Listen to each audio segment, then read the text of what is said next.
Target salute guys, आज हम करने जा रहे हैं क्लास 8 सोशल स्टडीज का chapter 6 the parliamentary system, legislature and executive. जो पिछला चैप्टर हमने कंप्लीट किया था ये उसी का एक्सटेंशन है। उसमें जो हमने बेसिक कॉन्सेप्ट्स पढ़े थे अब हम उसी पे बिल्ड करेंगे इस चैप्टर पे।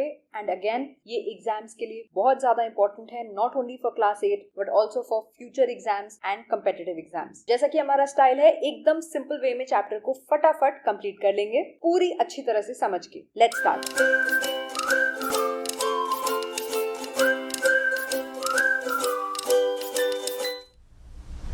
चैप्टर के बड़े बड़े क्वेश्चंस आंसर करने से पहले, इंपॉर्टेंट कॉन्सेप्ट समझने से पहले एक बहुत ही प्रैक्टिकल चीज समझते हैं। हमारी जो पार्लियामेंट बिल्डिंग है वो अब चेंज हो गई है। इंडिया के पास है अब एक नई पार्लियामेंट बिल्डिंग और उसके बारे में आपके चैप्टर में बताया गया है, तो पहले वो कवर करते हैं। ये जो नई पार्लियामेंट बिल्डिंग है इसका जो शेप है ना वो स्क्वायर है ना वो राउंड है, वो एक सॉफ्ट ट्राइंगल का शेप है। और ये यूनिक शेप क्यों दिया गया है? क्योंकि इसके जो 3 साइड्स हैं ट्राइंगल के, उसका कुछ मतलब है। दे reflect balance, inclusivity and purpose. तो जो नई पार्लियामेंट बिल्डिंग के 3 साइड्स हैं, दे शो बैलेंस, इंक्लूसिविटी और पर्पस। ये सिंबोलिज्म रिप्रेजेंट करने के लिए बिल्डिंग का ऐसा शेप रखा गया है। ये बिल्डिंग नए ग्रीन कंस्ट्रक्शन से बनी हुई है जिसकी वजह से ये 30% कम इलेक्ट्रिसिटी भी यूज करती है। इसका मतलब इसका कंस्ट्रक्शन काफी ज्यादा मॉडर्न और इको फ्रेंडली है। अंदर से भी ये बहुत ही ज्यादा सुंदर है। बहुत सारी कार्विंग्स हैं जैसे कि peacocks, lotus, tribal art, temple patterns, freedom fighters. कोई भी चीज जो इंडिया के कल्चर से, हेरिटेज से जुड़ी हुई है, उनकी कार्विंग्स अंदर करी गई है। अशोकन एम्ब्लेम भी है ऑफ कोर्स, और बहुत सारे एंशिएंट सिंबल्स भी हैं। ये सब क्यों जरूरी है?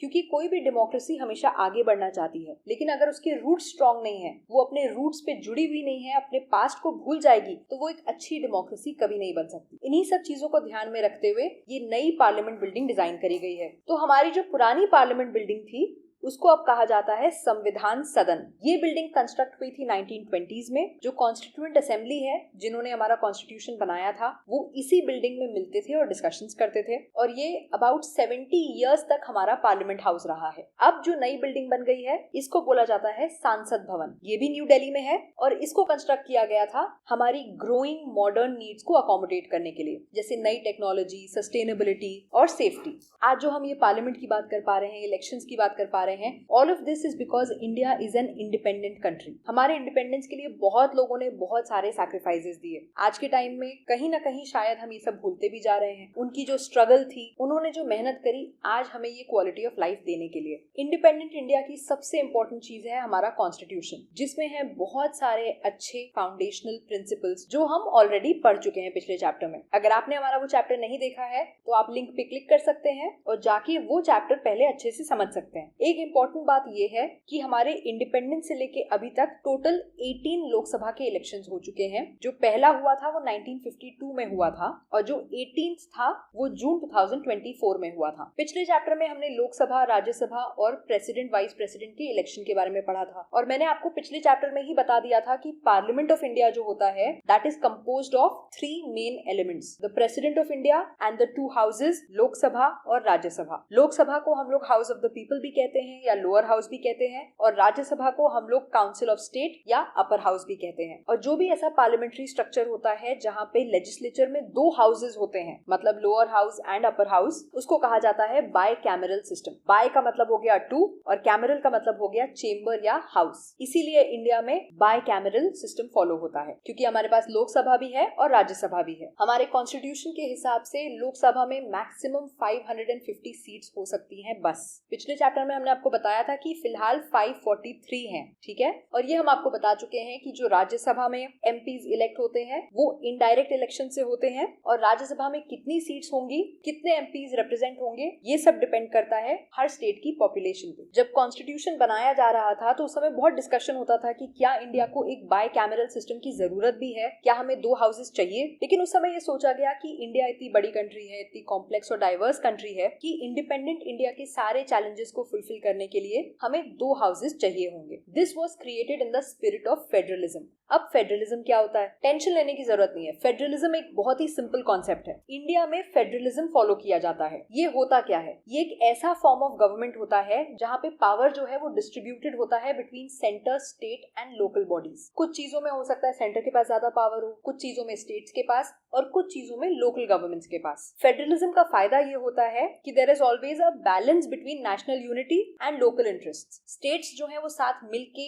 देश के लिए भी काम करते हैं, लेकिन इंडिविजुअल नीड्स भी सेटिस्फाई होती हैं। तो ये होता है फेडरलिज्म, एक ऐसी गवर्नमेंट जहाँ पे पावर जो है वो ढंग से डिस्ट्रीब्यूटेड है between centre, state and local governments. और इंडिया जो है ये फेडरलिज्म फॉलो करता है, और इसी के चलते एक बाय कैमरल सिस्टम होना अच्छा है, क्योंकि bicameral system is followed in the spirit of federalism. अब जब कॉन्स्टिट्यूशन की बात कर रहे हैं तो हमें बताया गया है कि हमने दूसरे देशों के कॉन्स्टिट्यूशन में जो कुछ भी अच्छा था वो हमने बोरो किया था। फॉर एग्जाम्पल जो हमारा पार्लियामेंट्री फॉर्म ऑफ गवर्नमेंट है ये हमने ब्रिटेन के सिस्टम से इंस्पायर होकर यूज किया है। लेकिन हर चीज हमारे कॉन्स्टिट्यूशन में बोरोड नहीं है, बहुत कुछ जो है वो हमारे अपने ट्रेडिशंस, हमारे अपने कल्चर और एक्सपीरियंस से भी आता है। फॉर एग्जाम्पल जो हमारे फ्रीडम फाइटर्स थे या कॉन्स्टिट्यूशन मेकर्स थे, ब्रिटिश राज के अंडर में जो भी उनको प्रैक्टिकल एक्सपीरियंस हुआ कि ब्रिटिश लोग पार्लियामेंट्री फॉर्म ऑफ गवर्नमेंट कैसे चला रहे हैं, हमने उस प्रैक्टिकल एक्सपीरियंस से भी सीखा। फिर जो हमारे एंशिएंट रिपब्लिक्स थे जिनको हम कहते थे महाजनपद, हमें ये भी याद था कि वो कैसे फंक्शन करते हैं एफिशिएंटली। या फिर जो विलेज पंचायत होती थी जहाँ पे जो विलेज के बड़े बुजुर्ग होते थे वो साथ में आके डिसीजंस लेते थे। तो ये सारी चीजों को याद रखते हुए, ध्यान में रखते हुए हमने ये कॉन्स्टिट्यूशन बनाया। तो पार्लियामेंट के इलेक्शन के बारे में हमने काफी कुछ पढ़ लिया पिछले चैप्टर में भी और इस चैप्टर में भी। लेकिन अब समझते हैं कि जो पार्लियामेंट है उसका फंक्शन क्या होता है। और इतने सारे लोग साथ में काम कर रहे हैं तो ऑफ कोर्स उनको कोई ना कोई लीडर चाहिए होगा, कोई ना कोई प्रिसाइडिंग ऑफिसर चाहिए होगा। तो जो लोअर हाउस है मतलब लोकसभा, उसके प्रिसाइडिंग ऑफिसर को कहा जाता है स्पीकर। जो प्रिसाइडिंग ऑफिसर हो गए वो एक तरह से जैसे क्लास में मॉनिटर होता है ना, वैसे हो गए। बिकॉज द स्पीकर इंश्योर्स कि सारे सेशंस जो हैं वो ढंग से कंडक्ट हो, लोकसभा के सारे लोगों को बोलने का मौका मिले, डिसिप्लिन मेंटेन हो और सारे रूल्स फॉलो हो। तो सारे लोकसभा के मेंबर्स जो हैं वो किसी को इलेक्ट करते हैं and that person is the presiding officer, और उस प्रिसाइडिंग ऑफिसर को हम कहते हैं स्पीकर। इसी तरह से राज्यसभा के जो प्रिसाइडिंग ऑफिसर होते हैं वो होते हैं हमारे वाइस प्रेसिडेंट ऑफ इंडिया। ही और she is the chairperson of the Rajya Sabha. जो काम स्पीकर करते हैं लोकसभा में वही काम वाइस प्रेसिडेंट करते हैं राज्यसभा में। और पार्लियामेंट में जो कुछ भी डिस्कशंस होते हैं वो आम जनता तक पहुंच सके, लोग उसको समझ सके, इसलिए हमारी कंट्री में जितना भी पार्लियामेंट्री डिस्कशन है उसका लाइव ट्रांसलेशन प्रोवाइड किया जाता है बहुत सारी इंडियन लैंग्वेजेस में। पहले ये इंटरप्रिटेशन प्रोवाइड किया जाता था सिर्फ 12 लैंग्वेजेस में, लेकिन रिसेंटली इसमें 6 और लैंग्वेजेस ऐड करी गई। फ्यूचर में एक्सपेक्टेड है कि इसमें और भी लैंग्वेजेस ऐड हो जाएंगी। तो जो भी पार्लियामेंट्री डिस्कशंस हैं वो इन सारी लैंग्वेजेस में अवेलेबल होगा, कोई भी उनको देख सकता है। हमारी पार्लियामेंट के बेसिकली 2 फंक्शंस होते हैं, लेजिस्लेटिव और एग्जीक्यूटिव। लेजिस्लेटिव फंक्शन का मतलब होता है लॉज बनाना और एग्जीक्यूटिव फंक्शन का मतलब होता है उन्हीं लॉज को इम्प्लीमेंट करना, ऑन ग्राउंड एक्शन में लाना। जब लेजिस्लेटिव फंक्शन की बात करते हैं तो जो पूरा पार्लियामेंट है,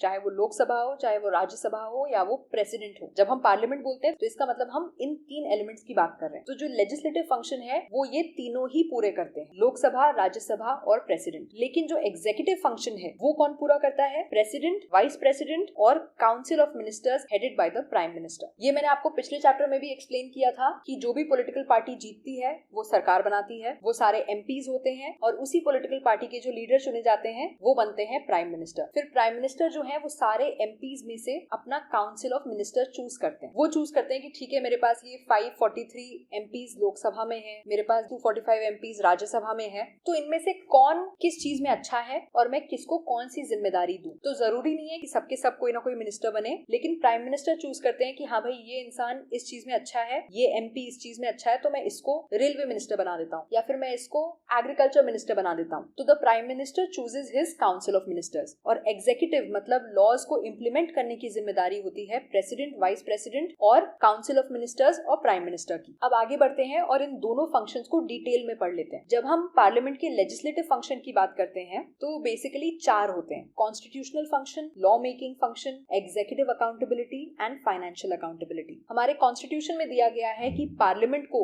ये चारों फंक्शन पूरे करने होंगे और इन चारों चीजों को हम बोलते हैं legislative function of the parliament. ये सभी चीजें लॉ मेकिंग से रिलेटेड हैं, इसीलिए इनको लेजिस्लेटिव फंक्शन कहा जाता है। और पूरा पार्लियामेंट मतलब लोकसभा, राज्यसभा और प्रेसिडेंट इसको पूरा करते हैं। इसमें से पहला फंक्शन है कॉन्स्टिट्यूशनल फंक्शन। पार्लियामेंट की डायरेक्ट जिम्मेदारी बनती है हमारे कॉन्स्टिट्यूशन में जो कुछ भी दिया गया है, जो भी वैल्यूज दी गई हैं, उनको अपहोल्ड करने की और उनको फॉलो करने की। ये पार्लियामेंट की जिम्मेदारी है कि वो इंश्योर करें कि जो भी पार्लियामेंट चुनी जा रही है वो यूनिवर्सल अडल्ट फ्रेंचाइज जैसे प्रिंसिपल्स पे चुनी जा रही है, हर इंडियन सिटीजन को बराबर वोटिंग का राइट मिला है, उसके बाद ही पार्लियामेंट बनी है। ये भी पार्लियामेंट की जिम्मेदारी है कि उनको देखना है लेजिस्लेटिव, एग्जीक्यूटिव और जुडिशरी में प्रॉपर सेपरेशन ऑफ पावर हो, कोई भी एक दूसरे के काम में दखल अंदाजी नहीं करेगा और सब अपना काम ढंग से करेंगे। पार्लियामेंट का तीसरा इंपॉर्टेंट कॉन्स्टिट्यूशनल फंक्शन है इंश्योरिंग फेडरलिज्म। जो मैंने आपको बताया बताया पावर का सही distribution between centre, state and local governments. और चौथा कॉन्स्टिट्यूशनल फंक्शन है upholding fundamental rights and directive principles of state policy. जब भी वो लॉज बना रहे हैं, पॉलिसीज बना रहे हैं, तो उसमें उनको ध्यान रखना होगा कि जो सिटीजन्स का फंडामेंटल राइट है या जो कॉन्स्टिट्यूशन में डायरेक्टिव प्रिंसिपल्स दिए गए हैं उनमें से कुछ भी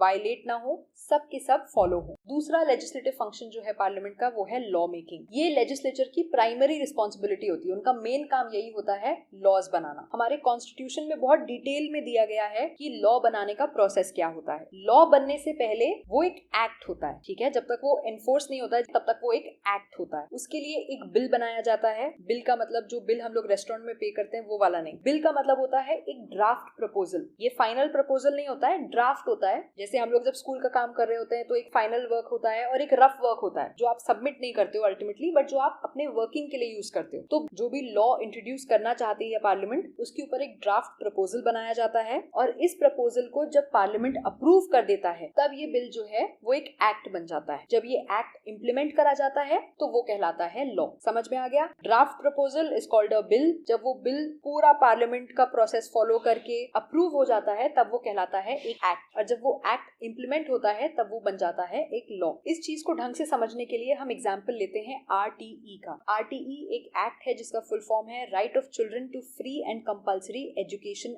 एक्ट 2009। एक्ट का आइडिया जो है वो 2009 से भी 100 साल पहले से स्टार्ट हुआ था, लेकिन ये फाइनली एक्ट बन पाया अगस्त 2009 में। हमारे इंडियन कॉन्स्टिट्यूशन के जो डायरेक्टिव प्रिंसिपल्स हैं उसमें भी ये मेंशन किया गया था कि जो हमारे कॉन्स्टिट्यूशन मेकर्स थे वो चाहते थे कि सारे बच्चों को ढंग से एजुकेशन मिले। इंडिपेंडेंस के 10 साल के अंदर वो इस चीज को इम्प्लीमेंट करना चाहते थे, लेकिन ये हो नहीं पाया, जिसकी वजह से बहुत सारे बच्चों को बहुत सालों तक एजुकेशन नहीं मिला। फिर अर्ली 1990s में किसी ने कोर्ट में आर्ग्यू किया कि राइट टू एजुकेशन जो है वो हमारे फंडामेंटल राइट्स का हिस्सा होना चाहिए। राइट टू लाइफ हमारे फंडामेंटल राइट्स का हिस्सा पहले भी था। तो जो भी इंसान था जिसने आर्ग्यू किया कोर्ट में, उन्होंने कहा कि राइट टू लाइफ का ही हिस्सा है राइट टू एजुकेशन। तो किसी इंसान को अगर अच्छी एजुकेशन नहीं मिल रही है तो उसकी अच्छी लाइफ स्पेंड करने के चांसेस कम हो जाते हैं। तो इफेक्टिवली हम राइट टू लाइफ को ही वायलेट कर रहे हैं। तो इसी कॉन्वर्सेशन के चलते 2002 में जो 86th कॉन्स्टिट्यूशनल अमेंडमेंट एक्ट आया, उसके अंडर में ये कहा गया कि जो स्टेट है, जो गवर्नमेंट है, they will provide free and compulsory education to all children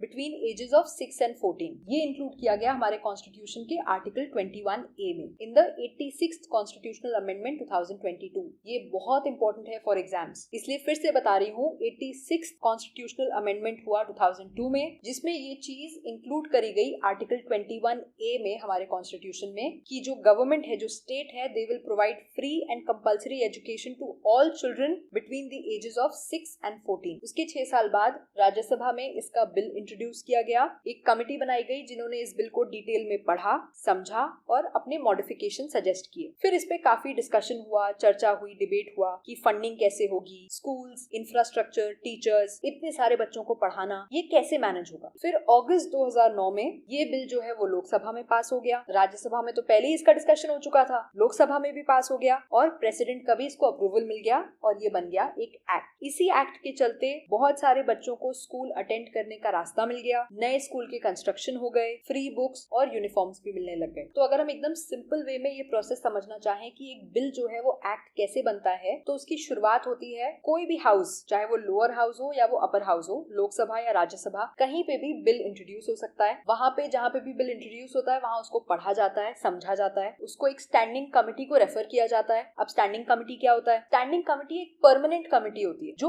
MPs से बनी होती है, और MPs चेंज हो सकते हैं लेकिन कमेटी रहती है। कमेटी का जो स्ट्रक्चर है वो चेंज नहीं होता, उसके मेंबर्स चेंज हो सकते हैं। ये जो कमेटी है ये गवर्नमेंट की एक्टिविटीज को समझती है, उसको चेक करती है, अगर अपने कोई सजेशंस होते हैं तो वो देती है, और अगर उनको कोई एक्शन नहीं समझ में आ रहा है गवर्नमेंट का तो सवाल भी पूछती है। तो उसको कहते हैं स्टैंडिंग कमेटी। तो जब बिल की रीडिंग हो जाती है तो उसके बाद उसको स्टैंडिंग कमेटी के पास भेजा जाता है। वहां पे वो लोग उसको डिस्कस करते हैं, हर क्लॉज को पढ़ते हैं, उसमें क्या अमेंडमेंट्स, क्या चेंजेस करने उनको वो डिस्कस करते हैं, उस पे वोटिंग होती है, फिर पूरे बिल पे वोटिंग होती है। जितने भी MPs हैं वो डिस्कस करते हैं और वो वोट करते हैं कि क्या वो इस बिल के फेवर में है या नहीं है। जब वहां से पास हो जाता है तो फिर वो दूसरे हाउस में जाता है। फॉर एग्जाम्पल अगर बिल स्टार्ट हुआ था लोकसभा में, तो लोकसभा में ये पूरा प्रोसेस वोटिंग होने के बाद वो जाएगा राज्यसभा में, और अगर बिल स्टार्ट हुआ था राज्यसभा में तो वहां से पास होने के बाद वो जाएगा लोकसभा में। ठीक है, तो जो भी दूसरा हाउस होता है वहां पे बिल जाता है, फिर वहां पे यही प्रोसेस रिपीट होता है। वो भी बिल पढ़ते हैं, अपनी स्टैंडिंग कमेटी को देते हैं, वोटिंग होती है, अमेंडमेंट्स डिस्कस होते हैं, फाइनली ये बिल जाता है प्रेसिडेंट के पास। जब प्रेसिडेंट इसको अप्रूव कर देते हैं तब ये एक गजेटेड नोटिफिकेशन की तरह लोगों को बताया जाता है कि अब ये बिल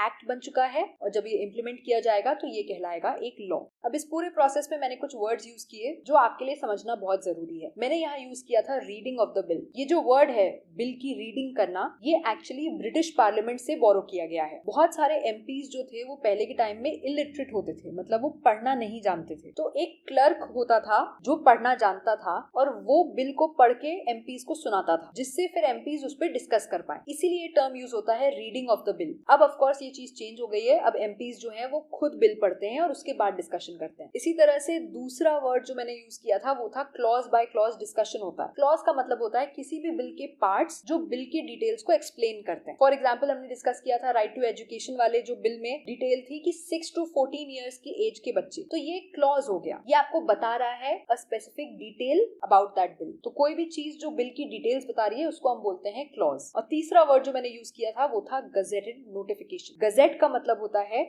ऑफिशियल गवर्नमेंट पब्लिकेशन। तो गवर्नमेंट जो भी लीगल डॉक्यूमेंट्स अनाउंस करती है या ऑफिशियल इन्फॉर्मेशन अनाउंस करती है वो ऑफिशियल गवर्नमेंट पब्लिकेशन के थ्रू आता है, जिसको कहते हैं गजेट। समझ में आ गया? Pretty easy, right? एक बार आप चीजें समझ जाते हो उसके बाद सब कुछ इजी लगने लगता है। लेकिन अब एक चीज फिर से यहाँ पे एक्सेप्शन है। मैंने आपको बताया था प्रोसेस की स्टार्टिंग में कि कोई भी बिल दोनों हाउसेस में से कहीं से भी स्टार्ट हो सकता है, राज्यसभा में या लोकसभा में। लेकिन कुछ ऐसे बिल होते हैं जो सिर्फ लोकसभा में स्टार्ट हो सकते हैं, राज्यसभा में वो नहीं स्टार्ट हो सकते। These bills can be only tabled in the Lok Sabha. Bill को स्टार्ट करने को कहा जाता है बिल को टेबल करना। ये एग्जाम के लिए बहुत इंपॉर्टेंट है क्योंकि इस तरह के एक्सेप्शंस काफी पूछे जाते हैं एग्जाम में। इसी तरह का एक इंपॉर्टेंट बिल जो सिर्फ लोकसभा में स्टार्ट हो सकता है वो है मनी बिल। मनी बिल जो होता है वो किसी भी फाइनेंशियल मैटर से रिलेटेड जो बिल होता है उसको हम मनी बिल कहते हैं। वो टैक्सेशन के बारे में हो सकता है, गवर्नमेंट बोरोइंग, स्पेंडिंग, इन सब के बारे में हो सकता है। तो ये बेसिकली एक ड्राफ्ट लॉ होता है जो सिर्फ लोकसभा में स्टार्ट हो सकता है और इसको स्टार्ट करने के लिए पहले प्रेसिडेंट को रिकमेंड करना पड़ेगा कि हमें ऐसा कुछ स्टार्ट करना चाहिए। उसके बाद ही ये स्टार्ट होगा। और कहाँ स्टार्ट होगा? सिर्फ लोकसभा में। उसके बाद जाएगा राज्यसभा में फॉर अप्रूवल। तो अभी तक हमने दो फंक्शन डिस्कस कर लिए पार्लियामेंट के, कॉन्स्टिट्यूशनल फंक्शन और लॉ मेकिंग फंक्शन। जो तीसरा लेजिस्लेटिव फंक्शन है पार्लियामेंट का वो है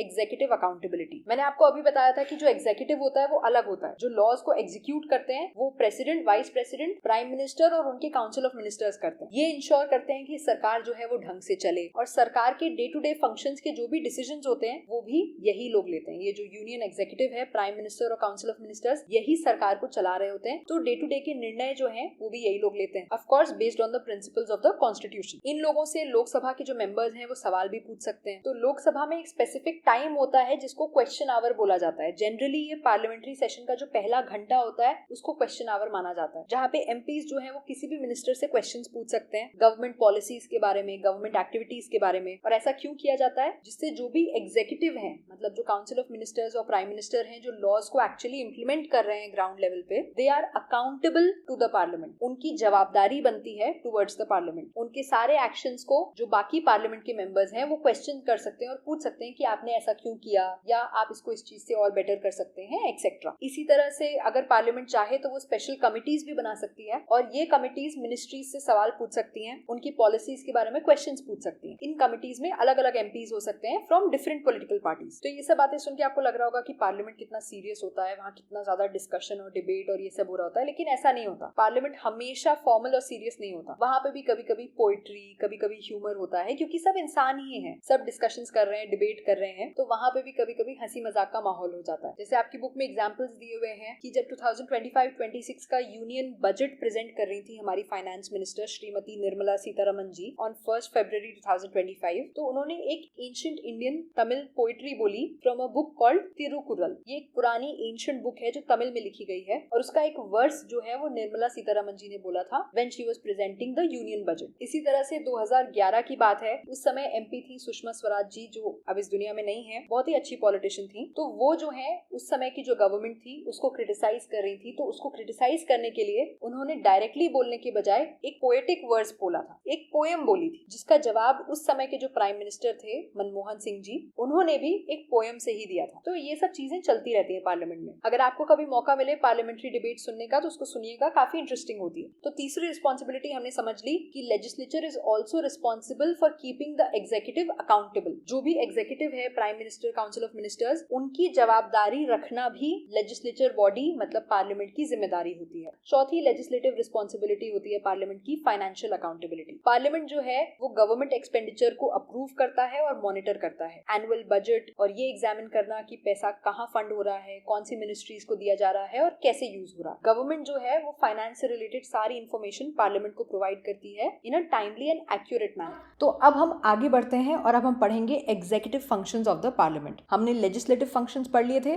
now we move on to the executive functions. और अगर आपने अभी तक सब्सक्राइब नहीं किया है तो जल्दी से कर लो, क्योंकि आपको मालूम पड़ता रहेगा कि कब नए चैप्टर्स अपलोड हो रहे हैं। एग्जाम टाइम में स्ट्रेस हट जाएगा अच्छे वीडियोस ढूंढने का। जब हम executive functions of the parliament की बात करते हैं तो आपको ये समझना पड़ेगा कि ये बहुत ज्यादा इंपॉर्टेंट है। इनफैक्ट जो इंडियन कॉन्स्टिट्यूशन का पार्ट 5 है वो बात करता है फंक्शंस ऑफ द पार्लियामेंट की, ठीक है, जिसमें चैप्टर 1 है actually executive functions of the parliament और चैप्टर 2 है legislative functions. So the executive is actually more important और इसीलिए उसको चैप्टर 1 में कवर किया गया है, जिसमें वो बात करते हैं roles and responsibilities of the president, vice president and the council of ministers. तो let's start with the president. President जो होते हैं वो हेड ऑफ द स्टेट होते हैं। मतलब जब हम कहते हैं कि हेड ऑफ द कंट्री तो हम बात कर रहे होते हैं प्रेसिडेंट की, लेकिन इसमें एक ध्यान देने वाली बात यह है कि वो nominal head of the executive होते हैं। आपको यहाँ पे एग्जांपल देके समझाती हूँ मैं। जैसे यूके में हमें मालूम है मोनार्की है ना, किंग है, क्वीन है, तो यूके के head of the state actually उस मोनार्की को बोला जाता है जो किंग और क्वींस होते हैं, लेकिन वो सिर्फ दिखाने के हेड ऑफ स्टेट होते हैं। जो एक्चुअली काम होता है वो वहां का पार्लियामेंट करता है। The monarchs are only the nominal head of state, जिनको नॉमिनेट किया जाता है एज हेड ऑफ स्टेट, पर उनके डिसीजंस को हेड ऑफ स्टेट की तरह नहीं लिया जाता है। सेम चीज इंडिया में प्रेसिडेंट के साथ होती है कि जो हेड ऑफ स्टेट तो होते हैं, लेकिन एग्जीक्यूटिव की जब बात आती है तो वहां पे सिर्फ दिखाने के नॉमिनल हेड ऑफ स्टेट होते हैं। यहाँ पे जो मेन हेड ऑफ स्टेट होते हैं वो होते हैं प्राइम मिनिस्टर, जो एक्चुअली एग्जीक्यूट करते हैं और लॉज को एक्शन में लाते हैं। Prime minister and the council of ministers they are responsible for running the government. सरकार चलाना प्राइम मिनिस्टर और जो कैबिनेट होती है उनकी काउंसिल ऑफ मिनिस्टर्स होते हैं, उनका काम होता है। आपको तो मालूम है कि आप लोग जब वोट करते हो, लोकसभा के इलेक्शंस होते हैं, तो जो भी रिप्रेजेंटेटिव्स इलेक्ट होते हैं वो लोकसभा के मेंबर बन जाते हैं। ये हमने इससे पहले भी डिस्कस किया था। और जो पार्टी जीती होती है उनके जो लीडर होते हैं वो प्राइम मिनिस्टर बनते हैं। लेकिन इनकी जो ऑफिशियल सेरेमनी होती है जिसमें इनको अपॉइंट किया जाता है, इनको शपथ दिलवाई जाती है, वो चीज प्रेसिडेंट करवाते हैं। So the president appoints the prime minister and the other ministers, but वो सिलेक्ट नहीं करते हैं, बट उनकी वो जो शपथ ग्रहण सेरेमनी होती है ना, उसमें प्रेसिडेंट उनको ऑफिशियली अपॉइंट करते हैं। इसी तरह से प्रेसिडेंट के जो दूसरे काम है वो है ही समन्स द पार्लियामेंट, कि मतलब अब पार्लियामेंट सेशन में आएगा तो प्रेसिडेंट उसका आगाज करते हैं, शुरुआत करते हैं। वो बिल्स पे अपना सिग्नेचर करके फाइनली बिल्स को इफेक्ट में लाते हैं। बिल से एक्ट तभी बनता है जब प्रेसिडेंट फाइनली उसको ओके करते हैं। तो ये सब जो काम होते हैं ये प्रेसिडेंट के होते हैं। जो काउंसिल ऑफ मिनिस्टर्स होते हैं वो प्रेसिडेंट के सलाहकार की तरह बिहेव करते हैं। वो प्रेसिडेंट को बताते हैं कि भाई ग्राउंड लेवल पे क्या चल रहा है। तो अभी तक हमने जो भी फंक्शन समझे उससे हमें ये समझ में आ रहा है कि जैसे एक परिवार में जो बड़े बुजुर्ग होते हैं ना, जिनको आप इज्जत देते हो, तो प्रेसिडेंट जो होते हैं वो वैसे होते हैं जिनसे हम सारे इंपॉर्टेंट जो भी शपथ ग्रहण करवाना है या फिर जो भी अपॉइंटमेंट करवाना है वो सब उनसे करवाते हैं। बट जो मेन काम होता है वो घर में कोई और कर रहा होता है। लेकिन इसका ये मतलब नहीं होता कि प्रेसिडेंट के पास कुछ भी पावर नहीं होती। अगर कभी पॉलिटिकल क्राइसिस हो जाए या कंट्री में कोई ऐसी सिचुएशन हो जाए जिसमें सरकार ढंग से काम नहीं कर पा रही हो, तो उस समय प्रेसिडेंट के पास ऐसे डिस्क्रेशनरी पावर्स होते हैं। मतलब ये प्रेसिडेंट के ऊपर डिपेंड करता है कि वो ऐसा डिसीजन ले सकते हैं जहां पे वो कुछ सरकार से रिलेटेड डिसीजंस ले सकते हैं जब कंट्री में पॉलिटिकल क्राइसिस या कोई प्रॉब्लम हो रही हो, या फिर जब किसी भी पार्टी को लोकसभा में क्लियर मेजॉरिटी ना मिली हो, तो उस समय प्रेसिडेंट का रोल काम आता है। लेकिन बाकी समय कौन एक्टिव होता है? बाकी समय जो मेन काम कर रहे होते हैं वो होते हैं prime minister and his council of ministers. इसीलिए जो एक्चुअल एग्जीक्यूटिव अथॉरिटी होते हैं, जो एग्जीक्यूटिव के हेड होते हैं, वो होते हैं प्राइम मिनिस्टर। और प्राइम मिनिस्टर काम करते हैं अपने एमपीज और लोकसभा के सपोर्ट के साथ। जितने भी मेंबर ऑफ पार्लियामेंट लोकसभा में होते हैं, चाहे उनको मिनिस्टर बनाया है या नहीं बनाया है प्राइम मिनिस्टर ने, लेकिन वो अपनी अपनी कॉन्स्टिट्यूएंसी की जिम्मेदारी तो उसी मेंबर ऑफ पार्लियामेंट की है, क्योंकि अपनी कॉन्स्टिट्यूएंसी से इलेक्ट तो वही हुए हैं। तो अगर किसी कॉन्स्टिट्यूएंसी में तरक्की नहीं हो रही है तो वो वहां के एमपी की गलती है, क्योंकि वहां के लोगों ने उनको वोट देके इलेक्ट कराया, एमपी बनाया, जिससे वो लोकसभा के मेंबर बने। तो उस कॉन्स्टिट्यूएंसी की जिम्मेदारी उसी एमपी की होती है। प्राइम मिनिस्टर के मेन काम क्या होते हैं? हैं? प्राइम मिनिस्टर की की फंक्शंस होते हैं leading the council of ministers, क्योंकि उनका कैबिनेट ऑफ मिनिस्टर है जिनको उन्होंने कोई ना कोई मिनिस्ट्री दी है, चाहे वो रेलवे मिनिस्ट्री हो सकती है, एग्रीकल्चर मिनिस्ट्री हो सकती है, highway and road transport ministry हो सकती है, डिफेंस, होम मिनिस्टर, ये सब पोर्टफोलियोज होते हैं जो एमपीज को प्राइम मिनिस्टर देते हैं। लोकसभा या राज्यसभा के जो एमपी होते हैं उनमें से जिनका प्राइम मिनिस्टर को लगता है कि हाँ ये अच्छा काम कर सकते हैं, ये इस चीज को संभाल सकते हैं, वो वाली मिनिस्ट्री उन एमपी को दे देते हैं वो। और फिर सारे जो काउंसिल ऑफ मिनिस्टर्स हैं उनके जो लीडर होते हैं वो कौन होते हैं? Prime minister. डिफरेंट मिनिस्ट्रीज क्या काम कर रही हैं, उनके बीच में कैसा कोऑर्डिनेशन है, ये भी प्राइम मिनिस्टर की जिम्मेदारी होती है। प्रेसिडेंट को एडवाइस देना अलग अलग सिचुएशंस में, ग्राउंड रियलिटी बताना, ये सब काम भी प्राइम मिनिस्टर का होता है। और नेशनल पॉलिसीज को शेप करना, ये भी बहुत इंपॉर्टेंट काम होता है जो प्राइम मिनिस्टर ऑफ इंडिया का होता है। तो बेसिकली जो भी डिसीजंस लिए जा रहे हैं, जो भी सरकार चलाई जा रही है, वो प्राइम मिनिस्टर चला रहे हैं और council of ministers, and they are collectively responsible to the Lok Sabha. जो मैंने आपको इसके पहले लेजिस्लेटिव फंक्शंस में बताया था कि लोकसभा जो है वो सरकार से आंसर्स मांगती है कि आपने ये काम किया या इस चीज में इतने पैसे खर्च किए, उसका क्या हुआ, उसका क्या रिपोर्ट है, क्या इफेक्ट है। तो प्राइम मिनिस्टर और काउंसिल ऑफ मिनिस्टर्स जो हैं वो जवाबदारी रखते हैं टुवर्ड्स द लोकसभा, उनको लोकसभा के क्वेश्चंस का आंसर करना होता है। मैक्सिमम बिल्स जो भी पार्लियामेंट में आते हैं डिस्कशन के लिए,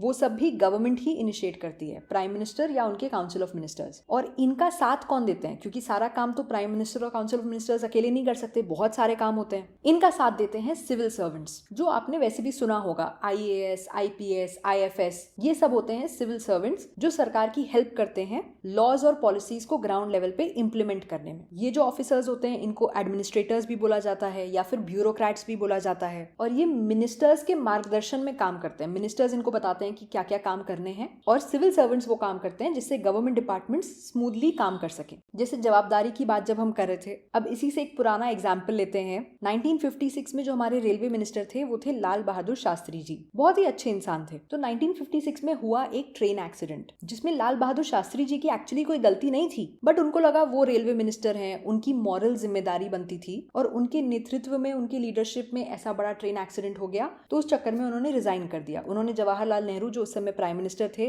उनको अपना रेजिग्नेशन दिया, जो नेहरू जी ने पहले मना कर दिया पर बाद में एक्सेप्ट कर लिया। लाल बहादुर शास्त्री जी आगे चल के इंडिया के प्राइम मिनिस्टर भी बने थे। तो अभी तक मैंने आपको एग्जीक्यूटिव फंक्शंस और लेजिस्लेटिव फंक्शंस दोनों बता दिए पार्लियामेंट के, बट आपकी क्लैरिटी के लिए चलिए हम डिटेल में बात कर लेते हैं कि लेजिस्लेचर और एग्जीक्यूटिव में डिफरेंट एस्पेक्ट्स में क्या डिफरेंसेस होते हैं। ये चीज एग्जाम पॉइंट ऑफ व्यू से बहुत जरूरी है और आपके बेसिक्स डेवलप करने के लिए भी बहुत जरूरी है। अगर आपको लेजिस्लेचर और एग्जीक्यूटिव का डिफरेंस समझ में आ गया ढंग से, तो आगे चल के आपको इसमें कोई दिक्कत नहीं होगी। पहले बात करते हैं कॉम्पोजिशन की। जैसा कि मैंने आपको बताया, पार्लियामेंट ऑफ इंडिया जो है वो इंडिया की सुप्रीम लेजिस्लेटिव बॉडी है, लॉ मेकिंग बॉडी है, जिसके 3 हिस्से हैं, प्रेसिडेंट, लोकसभा और राज्यसभा। इन तीनों को मिला के बोला जाता है पार्लियामेंट ऑफ इंडिया, और पार्लियामेंट ऑफ इंडिया है इंडिया की सबसे बड़ी लेजिस्लेटिव बॉडी। लेकिन जब हम एग्जीक्यूटिव की बात करते हैं तो executive is composed of the president, vice president, council of ministers headed by the prime minister. तो जितने बाकी एमपीज हैं जो मिनिस्टर नहीं हैं, तो वो एग्जीक्यूटिव का हिस्सा नहीं होते हैं। अब बात करते हैं मेन रोल की। तो लेजिस्लेचर का जो मेन काम होता है वो है मेकिंग लॉज और एग्जीक्यूटिव के काम का ध्यान रखना कि एग्जीक्यूटिव ठीक से काम कर रहा है कि नहीं। एग्जीक्यूटिव का मेन काम होता है उन लॉज, जो भी लॉज लेजिस्लेचर ने बनाए हैं, उनको ढंग से इन्फोर्स करना, एग्जीक्यूट करना, उनको एक्शन में लाना। तो अगर हम डिटेल फंक्शंस की बात करें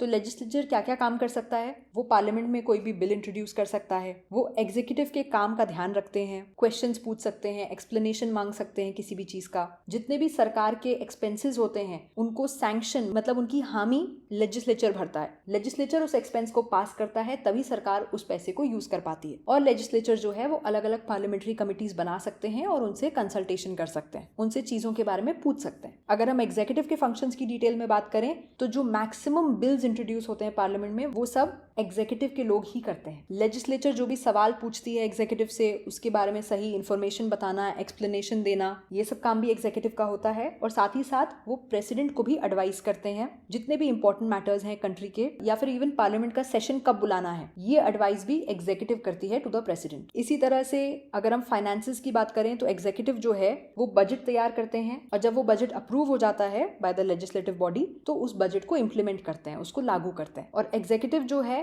वो डे टू डे मैटर्स में इंडिपेंडेंटली काम करते हैं, मतलब हर चीज उनको किसी ना किसी से पूछ के नहीं करनी होती है। अब सरकार चलानी है तो भाई डिसीजंस लेने ही पड़ेंगे, तो वो इंडिपेंडेंटली काम करते हैं और कभी अगर जरूरत पड़ी तो पार्लियामेंट्री कमेटी से कंसल्ट कर सकते हैं। इसके साथ आई थिंक आपको लेजिस्लेचर और एग्जीक्यूटिव बहुत ही अच्छे से, बहुत ही क्लियर वे में समझ में आ गया होगा। अब इस चीज में एग्जाम में फुल मार्क्स आने चाहिए। नेक्स्ट हम आगे बढ़ते हैं जुडिशरी के बारे में, जो थर्ड इंपॉर्टेंट ब्रांच है गवर्नमेंट की, which is responsible for interpreting and applying laws of the land. मतलब जो भी लॉ बनाए जाते हैं उनका क्या इंटरप्रिटेशन है, उनका क्या मतलब है और उनको कैसे अप्लाई करना है। और अगर कभी कोई लड़ाई हो रही है, कोई डिस्प्यूट्स हो रहे हैं, कोई कॉन्फ्लिक्ट्स हो रहे हैं, तो उनको भी रिजॉल्व करने का जो काम है वो सब जुडिशरी करती है। जुडिशरी कैसे काम करती है? Through a system of courts. Local district level courts होते हैं, हाई कोर्ट होता है, सुप्रीम कोर्ट होता है, और इसीलिए जुडिशरी का जो काम है वो बहुत ज्यादा इंपॉर्टेंट है हमारी कंट्री का डेमोक्रेसी मेंटेन करने में। जुडिशरी जो है वो कस्टोडियन है ऑफ द कॉन्स्टिट्यूशन। कॉन्स्टिट्यूशन में जो भी गाइडलाइंस दिए गए हैं, जुडिशरी उनको अच्छे से समझती है और उनको लागू करती है। ये चेक करती है कि जो बाकी गवर्नमेंट के जो आर्म्स हैं, चाहे वो लेजिस्लेचर हो चाहे वो एग्जीक्यूटिव हो,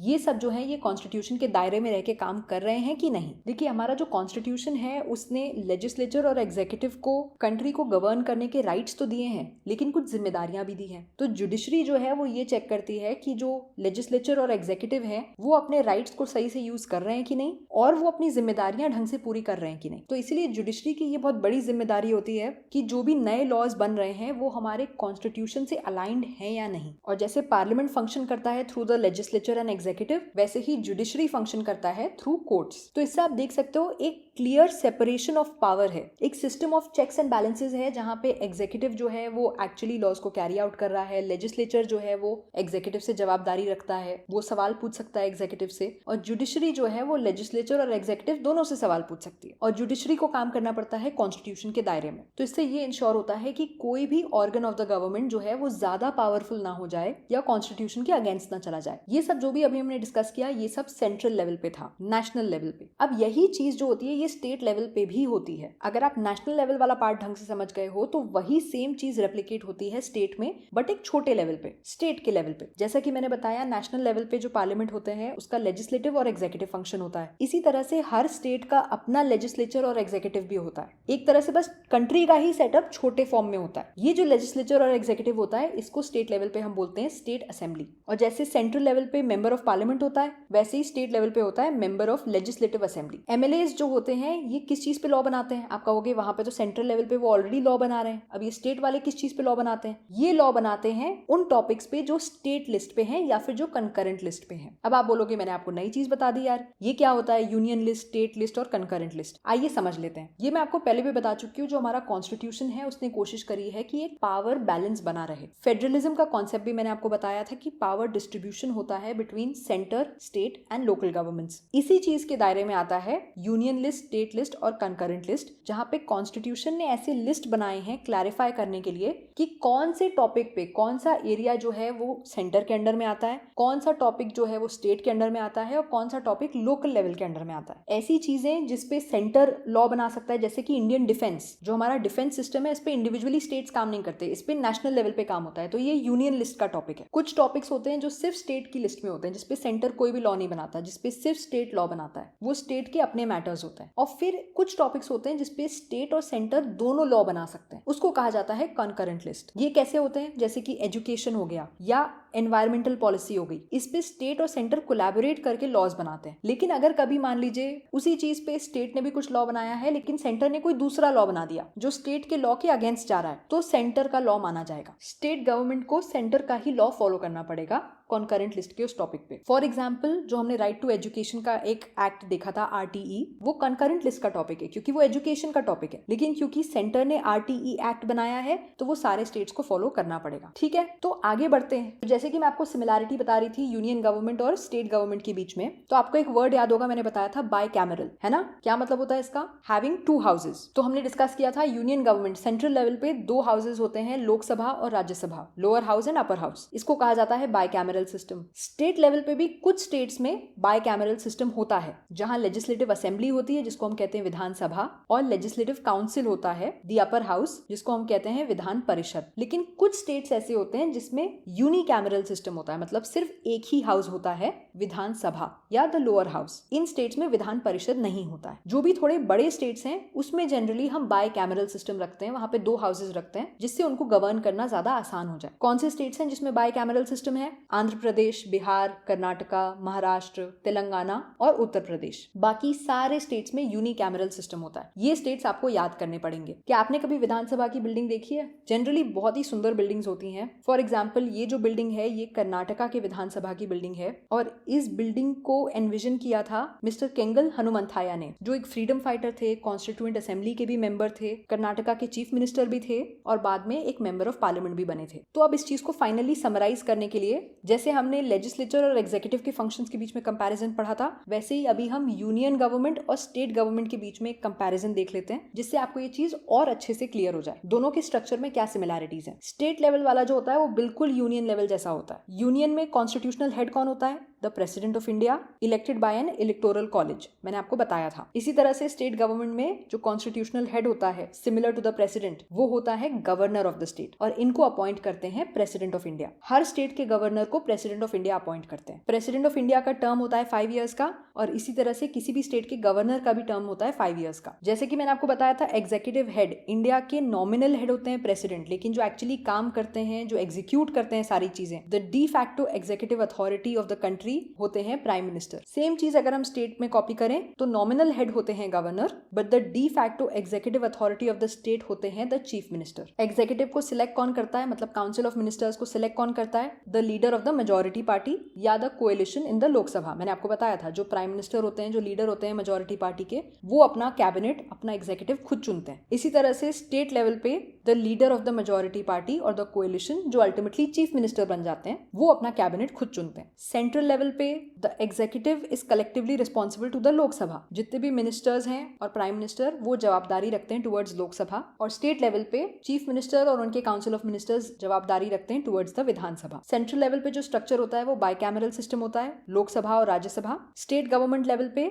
यूनिकैमरल भी हो सकता है, जहां पे सिर्फ विधानसभा होती है, या फिर बाइकैमरल भी हो सकता है, विधानसभा और विधान परिषद दोनों हो सकते हैं। लोअर हाउस को हम कहते हैं लोकसभा, मतलब हाउस ऑफ द पीपल, और स्टेट लेवल पे हम कहते हैं विधानसभा, मतलब लेजिस्लेटिव असेंबली। इसी तरह से अपर हाउस को हम कहते हैं राज्यसभा, मतलब काउंसिल ऑफ स्टेट्स, और स्टेट लेवल पे हम कहते हैं विधान परिषद, मतलब लेजिस्लेटिव काउंसिल। पर ये कुछ ही स्टेट्स में होता है। लोअर हाउस का जो टर्म है वो दोनों ही केस में स्टेट और सेंट्रल लेवल पे 5 ईयर्स का होता है, और लोअर हाउस के जो प्रिसाइडिंग ऑफिसर होते हैं उनको दोनों ही केस में स्पीकर बोला जाता है। सेंट्रल लेवल पे जो लेजिस्लेटिव होती है, they make laws on subjects in the union list and the concurrent list, और स्टेट लेवल पे they make laws on subjects in the state list and the concurrent list. Central level पे जितने भी money bills होते हैं, financial power जो होती है, that originates only in the Lok Sabha. Money bill को राज्यसभा इंट्रोड्यूस नहीं कर सकता। स्टेट लेवल पे उसी तरह से मनी बिल जो है वो सिर्फ विधानसभा में ओरिजिनेट हो सकता है, विधान परिषद उसको इंट्रोड्यूस नहीं कर सकता। तो इससे आपको पूरी तरह से क्लियर हो गया होगा कि स्टेट लेवल का जो स्ट्रक्चर है वो किस तरह से एग्जैक्टली यूनियन स्ट्रक्चर जैसा है। तो इस चैप्टर से हमें ये तो समझ में आ गया कि लेजिस्लेचर का जो फंक्शन है वो कितना ज्यादा इंपॉर्टेंट है, लेकिन इस काम में बहुत सारे चैलेंजेस भी आते हैं। जब इतने सारे लोग साथ में मिलकर काम कर रहे होते हैं तो प्रॉब्लम्स तो होंगी। एक फैमिली में, हमारी फैमिली में सोचो लोग 6-7 लोग होते हैं, तब जाके इतनी लड़ाइयां होती हैं, लोग काम नहीं कर पाते हैं साथ में। तो यहाँ तो इतने सारे लोग काम कर रहे हैं, ऑब्वियस सी बात है प्रॉब्लम्स होंगी। एक बहुत कॉमन प्रॉब्लम होती है रेगुलर एब्सेंटिज्म ऑफ मेंबर्स, या फिर नॉन कोऑपरेटिव कंडक्ट, या कम्युनिकेट ना करना ढंग से, चीजों पे ढंग से डिबेट ना करना, और क्वेश्चन आवर में डिसरप्शन करना। होता क्या है, पार्लियामेंट जो है वो टिपिकली साल में 3 बार मिलती है। इन मीटिंग्स को कहा जाता है सेशंस, बजट सेशन,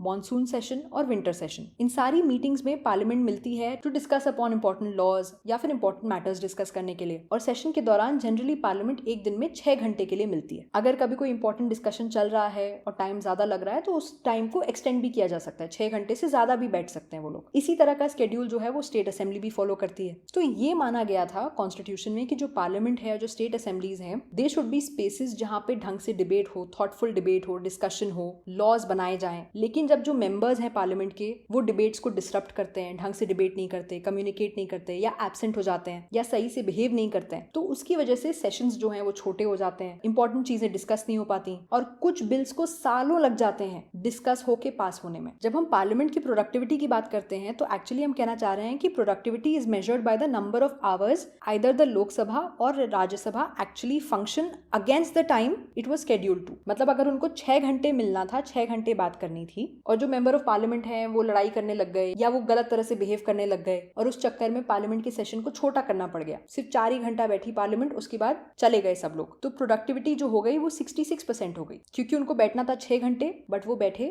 सिर्फ 4 घंटे। Number of hours the Lok Sabha और द राज्यसभा जिन्होंने एक्चुअली फंक्शन किया कंपेयर टू जितने टाइम उनको एक्चुअली फंक्शन करना चाहिए था, that is called the productivity of the parliament. 2021 में राज्यसभा के फॉर्मर चेयरमैन जो थे मिस्टर एम वेंकैया नायडू, उन्होंने एक स्टेटमेंट दिया था, उससे आपको आइडिया लग सकता है कि पार्लियामेंट की जो प्रोडक्टिविटी है वो कैसे डाउन हो जाती है। उन्होंने कहा था the productivity of Rajya Sabha during 2004 to 14 has been about 78% and it decline to about 65% since then. मतलब 2004 से 14 तक राज्यसभा की जो प्रोडक्टिविटी थी वो 78% थी, लेकिन 2014 के बाद से वो गिर के 65% हो गई। मिस्टर नायडू टोटल 11 सेशंस के चेयरमैन रहे थे, जिसमें से 4 सेशंस की प्रोडक्टिविटी काफी कम थी, 6.8%, 27.3%, 28.9% और 29.55%। इनफैक्ट 2018 का जो ईयर था उसमें राज्यसभा का सबसे लोएस्ट रिकॉर्डेड प्रोडक्टिविटी था एट 35.75% बिकॉज ऑफ डिसरप्शंस। अब ये डिसरप्शंस करता कौन है? ये करती है ऑपोजिशन पार्टी। जब आप नहीं चाहते हो कि सामने वाला कोई काम कर पाए तो आप क्या करते हो? आप उसके काम को डिसरप्ट कर देते हो। तो लोकसभा में या राज्यसभा में जो मेंबर ऑफ पार्लियामेंट होते हैं वो तो किसी भी पार्टी के हो सकते हैं ना। जिस कॉन्स्टिट्यूएंसी से जिसको वोट मिला वो चाहे किसी भी पार्टी का हो, वो रिप्रेजेंटेटिव बन गया लोकसभा में या राज्यसभा में। तो जब आप उपद्रव करते हो, गलत बिहेवियर करते हो, मिसकंडक्ट करते हो, डिबेट होने ही नहीं देते हो, हल्ला मचाते रहते हो, क्वेश्चन आवर को डिस्टर्ब कर देते हो, क्वेश्चंस नहीं पूछने देते हो, आंसर नहीं देने देते हो, तो आप कोशिश कर रहे हो कि सामने वाला काम ना कर पाए। जो बिल्स वो पास करना चाह रहे हैं या जो काम वो करना चाह रहे हैं, जो लॉज वो डिस्कस करना चाह रहे हैं, वो ना हो पाए, और उससे क्या होती है? प्रोडक्टिविटी रिड्यूस हो जाती है। तो आप चाहे सरकार में हो चाहे ऑपोजिशन में हो, आपको ये समझना पड़ेगा कि भले ही आप ऑपोजिशन हो, भले ही आप सरकार में नहीं हो, बट आप देश के लिए काम कर रहे हो। तो जस्ट बिकॉज आप सरकार में नहीं हो तो आप ये नहीं सोच सकते कि अरे मैं काम क्यों करूं या मैं सामने वाले को काम क्यों करने दूं, क्योंकि अल्टीमेटली वो देश के लिए काम हो रहा है। अगर आप देशभक्त हो, अगर आप पेट्रियोटिक हो, तो आप अपने बेनिफिट से पहले आप देश का बेनिफिट देखोगे। ये एक और कंसर्न की बात है कि बहुत सारे रिप्रेजेंटेटिव्स जो होते हैं लोकसभा में, उनके क्रिमिनल केसेस होते हैं, उनके अगेंस्ट क्रिमिनल रिकॉर्ड्स होते हैं। बहुत सारे लोग, जैसा मैंने बताया, वो अपना इंटरेस्ट देखते हैं। तो वो कभी अगर कोई डिबेट हो रही होती है या कोई अच्छी बात हो रही होती है, तो क्योंकि उनकी अपनी थिंकिंग बायस्ड है या वो नाराज हैं कि उनको पावर नहीं मिला, तो वो डिबेट को गलत दिशा में ले जाते हैं, गुस्सा गुस्सी करने लग जाते हैं, अब्यूजिव लैंग्वेज यूज करने लग जाते हैं, और ये चीज जनता देख रही होती है। इनफैक्ट इस चीज पे काफी बार मीडिया में कार्टून्स भी बनते हैं, क्योंकि लोगों को तो दिख रहा है ना कि आप काम ना कर रहे हो ना करने दे रहे हो। और इसीलिए बहुत इंपॉर्टेंट होता है किसी भी डेमोक्रेसी के लिए कि वहाँ के जो नागरिक हैं, जो सिटीजन हैं, वो जागरूक हो, इन्फॉर्म्ड हो, इंगेज्ड हो, और उन्हें मालूम हो कि कौन ढंग से काम कर रहा है। जितना ज्यादा लोग जागरूक होंगे, उनको इश्यूज के बारे में मालूम होगा कि देश में क्या प्रॉब्लम्स चल रही हैं, क्या लॉज बन रहे हैं, वो लॉज कैसे हेल्प कर रहे हैं, वो उतना ज्यादा कंस्ट्रक्टिवली कंट्रीब्यूट कर पाएंगे टुवर्ड्स देयर कंट्री। टेक्नोलॉजी की वजह से ये चीज और आसान होती जा रही है, to stay connected, to learn about policies. नागरिक भी सरकार की पॉलिसीज के बारे में जान सकते हैं और सरकार भी अपनी पॉलिसी मेकिंग के बारे में नागरिकों को बता सकती है। फॉर एग्जाम्पल, हमारे जो प्राइम मिनिस्टर हैं श्री नरेंद्र मोदी जी, वो टेक्नोलॉजी का इतना अच्छा यूज करते हैं। वो मन की बात के थ्रू जो भी लेटेस्ट हो रहा होता है पॉलिसी मेकिंग में, कंट्री में, इंटरनेशनल अफेयर्स में, वो देशवासियों तक पहुंचाते हैं, जिससे जो यंग लोग हैं, कंट्री का जो यूथ है, उनको भी बहुत सारी पॉलिटिकल चीजों के बारे में मालूम पड़ रहा है, जो जरूरी है। हमारे जो फॉर्मर प्राइम मिनिस्टर थे अटल बिहारी वाजपेयी जी, बहुत ही अच्छे इंसान, बहुत ही अच्छे प्राइम मिनिस्टर, उन्होंने लोकसभा की अपनी एक स्पीच में कहा था, सरकारें आएंगी जाएंगी, पार्टियां बनेंगी और बिगड़ेंगी, लेकिन ये देश रहना चाहिए, इस देश का लोकतंत्र अमर रहना चाहिए। बहुत ही अच्छे ओरेटर थे अटल बिहारी वाजपेयी जी, और इन वर्ड्स में एक्चुअली उन्होंने वही चीज इनकैप्सुलेट कर दी जो मैं आपको बताना चाह रही थी, the country should come first. और इसी पॉजिटिव थॉट के साथ हम ये चैप्टर कंप्लीट करते हैं। आई होप आपको सब कुछ बहुत अच्छे से समझ में आ गया होगा। आप इस चैप्टर में फुल मार्क्स लाओगे, आई नो दैट। चैप्टर पसंद आया हो तो नीचे कमेंट्स में बताओ, लाइक करो और अपने फ्रेंड्स के साथ शेयर करो। I will see you guys next time. तब तक के लिए take care and keep it simple. Bye bye.